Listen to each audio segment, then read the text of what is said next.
రథసప్తమి ఈ ఏడాది ఫిబ్రవరి 4 అంటే మంగళవారం వస్తోంది. మాఘశుద్ధ సప్తమి రోజు సూర్యుడు జన్మించాడని పురాణాలు చెబుతూ ఉన్నాయి. రథసప్తమి రోజున సూర్య భగవానుడిని పూజించి ఆవు పాలతో తయారు చేసిన పరమాన్నం నైవేద్యంగా పెట్టాలని ఆధ్యాత్మిక పండితులు అంటూ ఉన్నారు. సూర్యుడికి ఈ రోజున పరమాన్నం నైవేద్యంగా సమర్పించాలి. పిడకలపై ఉంచిన పాత్రలో పాలు, బెల్లం, కొత్త బియ్యంతో పరమాన్నం చేస్తారు. చిక్కుడు ఆకుల్లో దాన్ని పెట్టి స్వామికి నైవేద్యంగా సమర్పిస్తారు.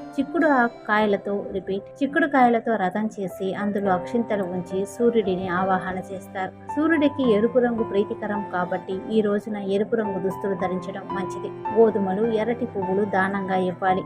అలాగే రథసప్తమి రోజున తిరుమలలో బ్రహ్మోత్సవం నిర్వహిస్తారు. అరసవెల్లిలోని సూర్యనారాయణ స్వామి ఆలయంలో ఈ రోజున సూర్యకిరణాలు ఆలయంలోని మూల విరాట్టు పాదాలు తాకుతాయి. రథసప్తమి నాడు బ్రహ్మ ముహూర్తంలోని నిద్రలేచి సమీపంలో నది లేదా సముద్రం ఉంటే స్నానం చేయాలి. లేదంటే ఇంట్లోనే జిల్లేడు ఆకుల నీటితో తలస్నానం ఆచరించాలి. ఇంటిని శుభ్రం చేసి దీపాలు వెలిగించాలి. ఎక్కువ మంది నది లేదా సముద్ర తీరంలో సూర్య భగవానుడికి అర్ఘ్యం ఇస్తారు. సూర్యోదయం కాకముందే పూజ అంతా పూర్తి చేసేయాలి. రేగి పండ్లు, చెరుకు, పాయసం ఇలా అన్నింటితో సూర్య భగవానికి నైవేద్యంగా సమర్పించుకోవచ్చు. ఇంకా సూర్య పారాయణం, ఆదిత్య హృదయం పఠించాలి. రథసప్తమి రోజున సూర్య ఆరాధన నవగ్రహ దోషాలను తొలగిస్తుంది. కోరిన కోరికలు నెరవేరాలి అంటే రథసప్తమి రోజున సూర్య ఆరాధన చేయాలి అంటున్నారు ఆధ్యాత్మిక పండితులు.